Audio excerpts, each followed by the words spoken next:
In this video, I want to talk about how to get information from the user. In the previous videos, we said that we used the write or WriteLine method in the console class to display or print the values. In order to provide a place for the user to enter the information, we use the readLine method from the console class. Pay attention to the example I want to give you. In this example, I first asked the user to enter his name.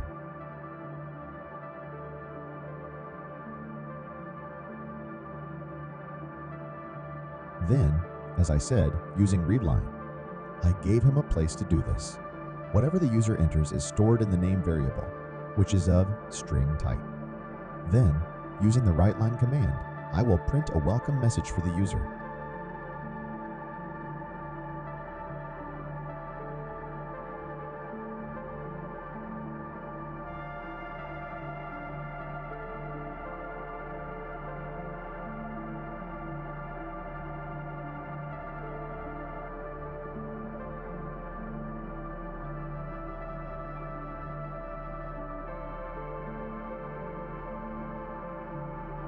Note that the console.readLine method returns a string.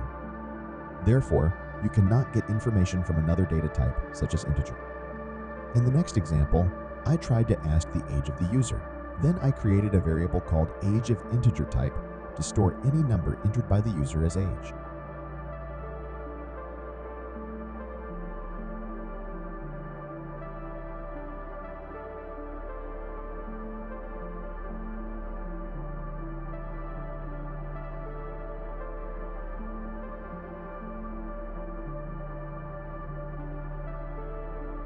But as you can see, when I tried to run the program failed and gave an error.